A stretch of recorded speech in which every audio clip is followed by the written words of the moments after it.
Salve, salve, beleza? Vamos falar sobre declaração de imposto de renda?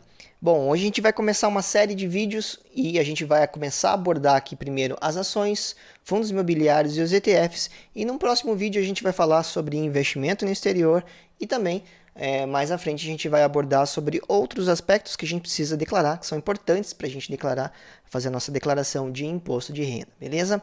Bom, se é a sua primeira vez aqui no canal, se caiu de paraquedas, meu nome é Fernando Cunha, eu sou especialista em investimentos e esse é o canal Valorize.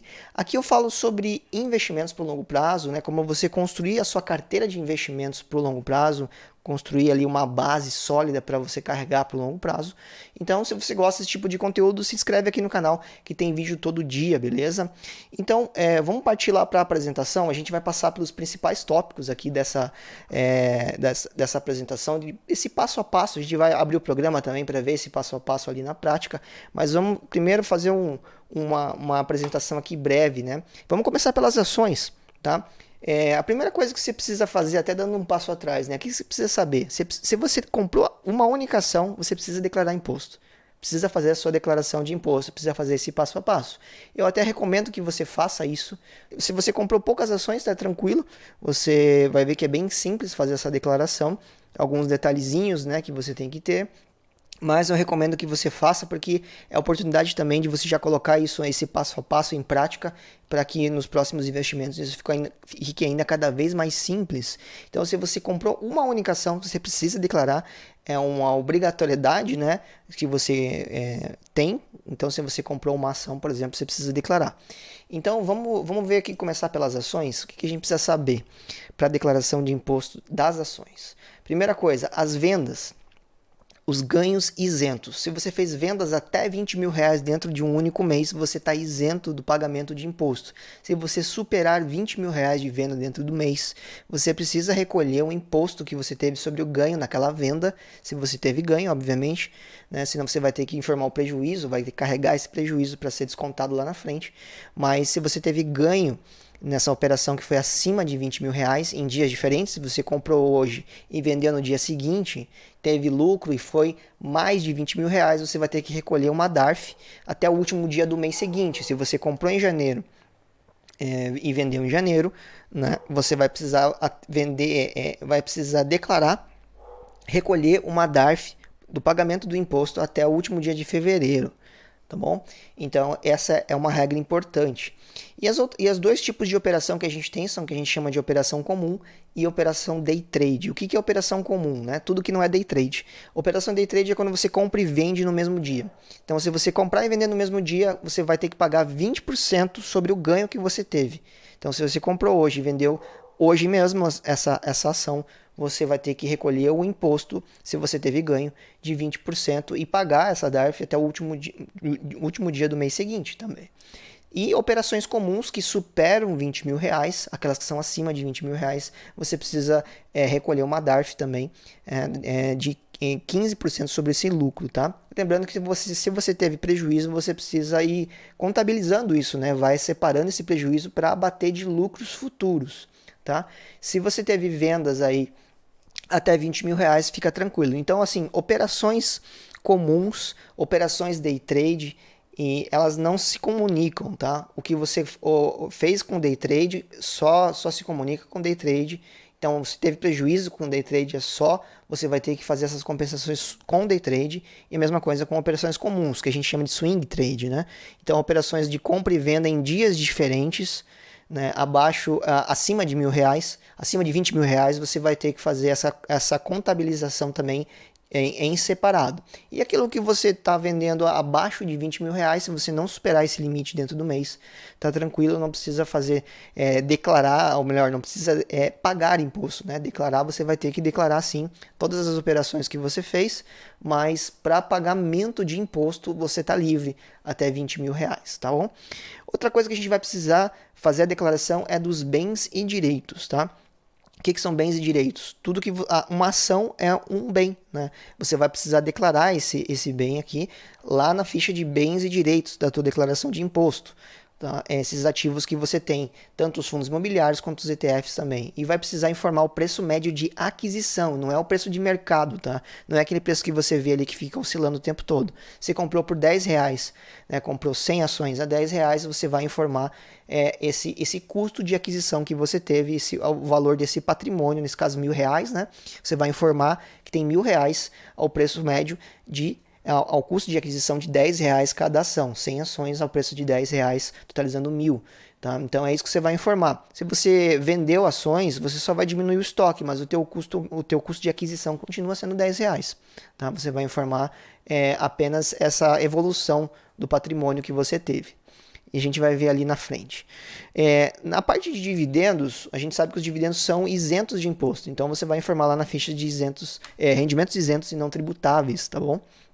Os dividendos que você recebeu de cada uma das ações. Então você vai ter que informar todas as ações que você tem ali em bens e direitos, todos os fundos imobiliários ali em bens e direitos, ETFs também, e os rendimentos de cada uma das ações, cada um dos fundos imobiliários que você recebeu. Você vai informar ali os dividendos que você recebeu, tá bom? Os juros sobre capital próprio, tá? Eles já são deduzidos na fonte, são uma retenção de 15%, então ele vem líquido, né? Já é retido 15%, então você vai informar isso em rendimentos sujeitos à tributação exclusiva e definitiva. Então você vai informar o juros sobre capital próprio lá. Esses são os principais aspectos para a gente tomar ciência com as ações, tá bom? Então, vamos ver como é que a gente faz aqui. A declaração de renda variável, tanto day trade quanto operações comuns, que não são isentas, tá?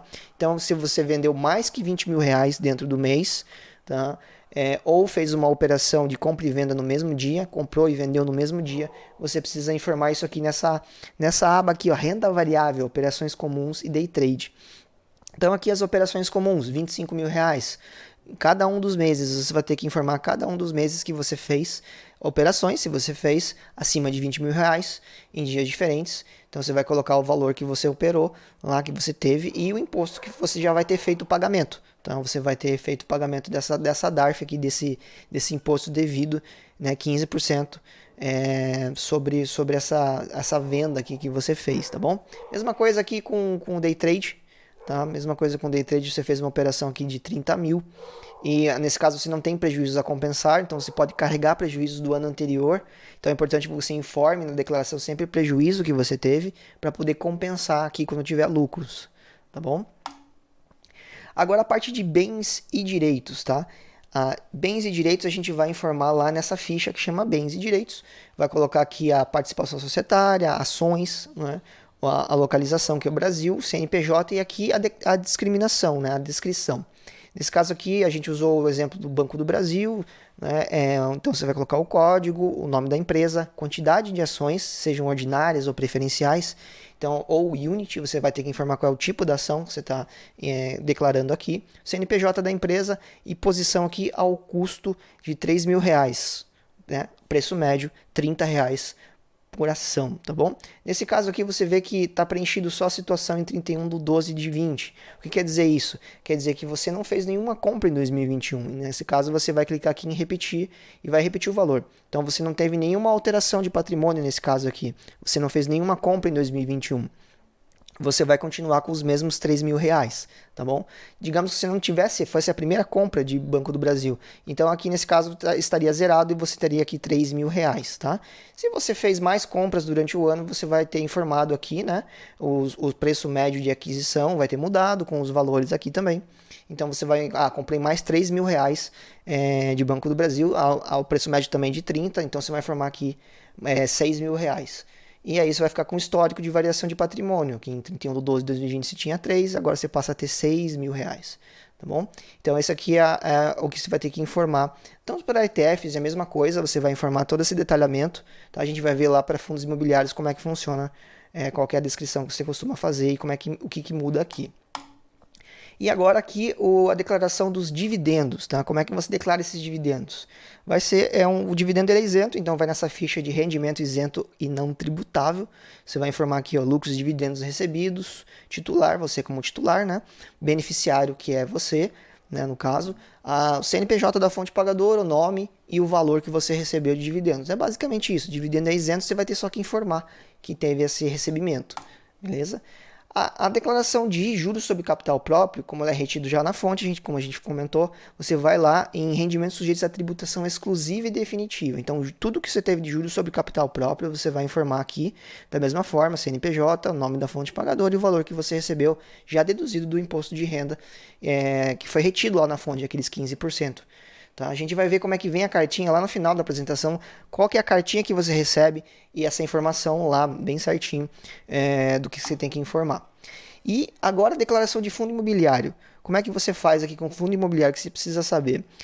Aqui você tem uma isenção de IR no quê? Nos proventos, nos aluguéis que você recebe, eles são isentos de imposto de renda. Tá? Mas os ganhos de capital, diferente das ações, não tem qualquer tipo de isenção, não há isenção. Se você vendeu o fundo imobiliário, você tem que recolher 20% sobre o lucro que você teve, se houve lucro, né? Você vai recolher pagar essa DARF da mesma regra até o último dia do mês subsequente à venda. Então, você comprou em janeiro, vendeu em janeiro, digamos, você vai ter que declarar, vai ter que pagar essa DARF até o último dia de fevereiro, né? Vendeu em janeiro, tem até fevereiro para pagar essa DARF. Bens e direitos, mesma coisa, você vai informar da mesma forma. Tá? Os rendimentos aqui isentos e não tributáveis são os proventos que você vai receber. E nesse caso, os fundos imobiliários têm as amortizações. Eventualmente, existe essa amortização. E o que é amortização? É uma devolução de capital. Então, o fundo imobiliário vai informar isso. Você vai ter uma informação lá na cartinha que você vai receber da sua declaração de imposto que houve uma amortização. E o que a amortização faz? Ela reduz o preço médio de aquisição.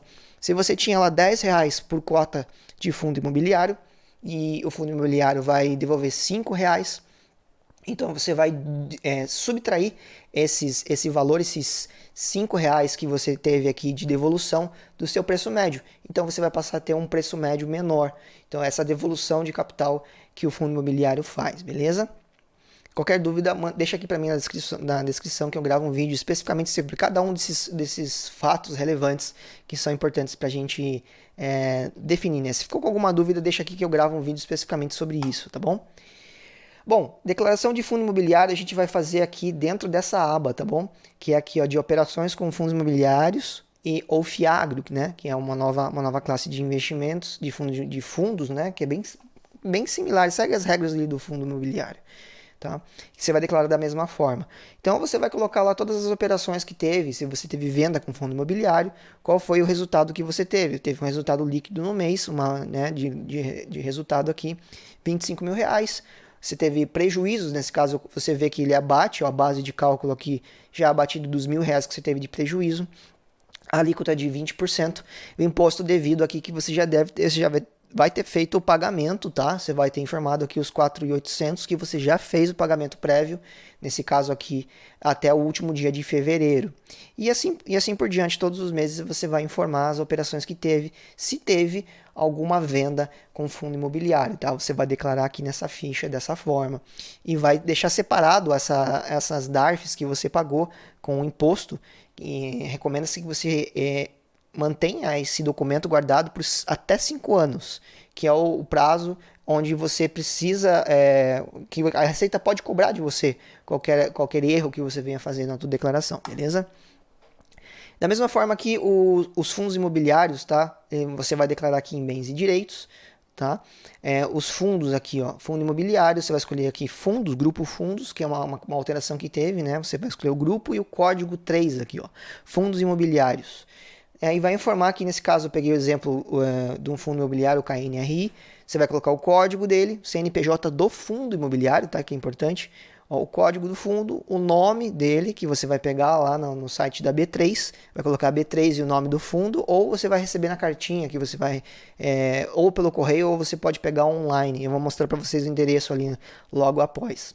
CNPJ do fundo, né, na descrição. Quantidade de cotas que você adquiriu. CNPJ da administradora, tá? E veja aqui que é um detalhe, tá? Eu coloquei aqui uma descrição mais detalhada, que é o CNPJ da administradora do fundo. Uma coisa é o CNPJ do fundo, outra é o CNPJ da administradora. Quem administra aqui é a Intrag, né? DTVM.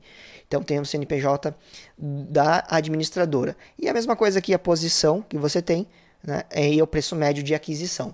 Então você teve aqui, ó, por exemplo, mesma situação que você tinha no Banco do Brasil, nesse caso não houve nenhuma compra de KNRI em 2021, nesse exemplo, né? Então você tem aqui uma situação em 31/12/2020, você vai repetir, porque não houve nenhuma mudança. Você só vai repetir.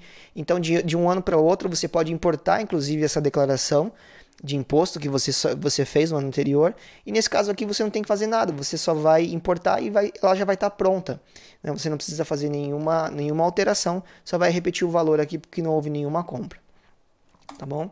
Aqui os rendimentos que você recebeu desse fundo imobiliário, você vai colocar lá na ficha de rendimentos isentos e não tributáveis, tá? Então vai informar aqui essas informações, você vai colocar aqui, tá? O CPF, o CPF do CNPJ do fundo, né? Administradora, os rendimentos que você recebeu aqui desse fundo imobiliário, beleza? A gente tem aqui nesse caso sempre que para você ficar de olho na nota de corretagem, você vai ter uma retenção nas vendas nessas operações. Às vezes você vai ver lá que tem um valor de uma retenção que a gente chama de dedo duro, né? Então é importante que você, se você quiser, né, você pode abater, né, e somar as compras que você teve esse custo. Então, quando nas compras você vai somar esse custo, vai fazer parte do teu custo de aquisição, porque são custos que você teve para aquisição. Então é importante que você separe esses dados, tá? As notas de corretagem, todas as notas de corretagem que você for, das compras que você for fazendo e das vendas, separe isso já numa pasta para ter isso tudo separadinho para fazer a contabilização. E se você quiser fazer ainda um acompanhamento mais interessante, é usar uma planilha. E aí você vai colocando os preços de compra e de venda e já vai fazendo esses cálculos, todos separados numa planilha, todos detalhados para facilitar. Mas você vai ter lá no final do ano, se você não quiser fazer esse controle, os informes de rendimentos. É importante que você separe as notas de corretagem, mas você vai ter esses informes de rendimentos lá no final do ano para receber, né, para saber quanto você recebeu de dividendos, de proventos que vieram dos fundos imobiliários. Mas as notas de corretagem são importantes para você saber qual foi o custo de aquisição de cada um dos ativos que você teve ali, né? E como é que você pega esses informes? Os informes de rendimento são do escriturador. Então, se você tem as tuas ações na tua corretora, né, seja no teu banco ou na tua corretora independente, você vai ter as ações, elas estão lá, você negocia, aquele ambiente de negociação, mas a escrituração é feita pelo banco. Normalmente são feitas pelo Itaú ou Bradesco, ou por um outro banco, né, o Banco do Brasil, enfim, BTG. Você vai verificar qual que é o escriturador dessa ação. Você encontra essa informação no site da B3. Você coloca lá B3, o nome da ação é escriturador, você vai ter essa informação lá. Essa informação de qual é o escriturador dessa ação. Mas você pode pegar, se você não receber pelo correio, você pode pegar de forma online agora, né?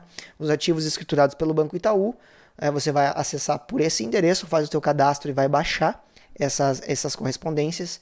E da mesma forma aqui o Bradesco agora também tem essa fonte aqui online. Se não for nem Bradesco e Itaú, entra em contato com o teu banco para saber quem é o escriturador da ação, né? Ou com o teu banco ou com a tua corretora para saber quem é o escriturador. Você pode buscar na internet também quem é o escriturador da ação. Nesse caso, por exemplo, do Banco do Brasil, é o próprio Banco do Brasil o escriturador. Então você vai pegar esse informe lá na tua conta, se você tem conta no Banco do Brasil, ou solicitar em qualquer agência também. Você pode solicitar esse informe. Beleza? Então, caso você não declare, né, existe uma multa pela declaração, pelo atraso, né, no pagamento. Digamos que você fez lá um day trade e você não pagou a DARF, você tem uma multa de 0,33 do que você deveria ter pago por dia, limitado até 20%. Né? Então, é importante que se você fez day trade, uma operação de compra e venda no mesmo dia, faça o pagamento da DARF, tá? Se você teve um atraso, você devia ter feito o pagamento dessa DARF e você não fez, você vai ter que calcular esse pagamento aqui, essa multa que você teve. Então tem esse site aqui, que é o Sicalc, você entra lá e faz a simulação da data que você deveria ter pago essa DARF e ela já vai te fornecer qual é o valor da multa que você vai ter que pagar. Você imprime essa DARF e faz o pagamento já com a multa, beleza? Aqui um exemplo de um informe de ações do escriturador. É aquela carta que você pega lá tanto no site do Bradesco quanto no Itaú, ou que chega por correio, né? Chegava por correio, mas hoje você pega tudo online. Então aqui tem um exemplo de uma carta de um informe de ações, né? Aqui você tem os creditados, os rendimentos sujeitos à tributação exclusiva. que foram creditados e pagos, ou seja, juros sobre capital próprio mês a mês aqui, que foram pagos, os valores brutos e o imposto já retido, aqueles 15%, e você vai informar já o valor líquido lá do juros sobre capital próprio. E esse aqui é importante, né? Um detalhe, os juros que aqui foram creditados e não pagos, ou seja, não deu tempo de você receber em 2021. Um juro sobre capital próprio que foi creditado, foi informado pela empresa, mas ainda não, você efetivamente ainda não pagou, porque foi informado em novembro e dezembro, mas o pagamento vai ser só agora em 2022. Pode ser lá janeiro, fevereiro, você vai receber efetivamente só em 2022. Então você vai colocar lá como crédito em trânsito, né? Então você vai colocar lá como um direito. Lá na ficha de bens e direitos você vai colocar lá como outros e vai informar, né, vai informar que você tem um crédito em trânsito da ação XYZ no valor de tal, né, 66, nesse caso aqui R$ 56,67, crédito em trânsito da ação X no valor de R$ 56,67.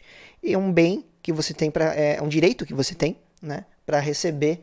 Nesse caso, você vai informar lá na ficha de bens e direitos. É um direito que é seu, né? Você ainda não recebeu efetivamente, mas já vai informar que vai receber em 2022, tá? E é isso, basicamente, tá? Declaração de bens, não, aqui você tem o juros sobre capital próprio, os creditados e não pagos, né? Justamente essa informação, né, os R$ 60,15, que foram esses dois aqui, o de novembro e dezembro, que eles foram creditados, mas não foram pagos ainda em 2021. Vão ser pagos em 2022. Provavelmente aqui já em 2022 você já vai ter recebido, então tá tudo certo. Você vai só informar que teve aqui R$ 60,45 de juros sobre capital próprio, creditados e não pagos, que a gente chama de crédito em trânsito. Tá bom? E aqui os rendimentos isentos e não tributáveis, que é o dividendo. O dividendo que foi apurado no exercício, você vai informar lá R$ 65,87, que nesse caso é isento de imposto. Tá? Essa aqui é a forma que vem a carta do escriturador com todas as informações. Você vê que aqui não tem nada de preço médio, não tem preço de aquisição, por isso que é importante você separar a nota de corretagem. Separa essas notas de corretagem para saber qual foi o custo de aquisição dessas ações que você teve e dos fundos imobiliários também. E aqui um exemplo, tá, de um informe de fundos imobiliários, tá, do escriturador de fundos imobiliários, que você vai pegar da mesma forma, uma cartinha bem similar. Tá? Aqui você vai ter as informações de rendimentos que você recebeu desse fundo imobiliário. Tá? Aqui você vai informar, ó, eu recebi aqui nesse caso, você recebeu desse escriturador, ele informa dos dois, né, do KNRI e do Canip 11. Então, aqui tem a quantidade de cotas que você tem, 26 e 15, e o valor de rendimentos, de proventos que você recebeu de cada um deles. Você vai informar cada um deles lá na sua declaração de imposto. Beleza? Então é isso. Esses são os principais pontos, né, que você precisa observar para fazer a declaração de imposto. Tá? O passo a passo aqui esses são os principais pontos que você precisa observar.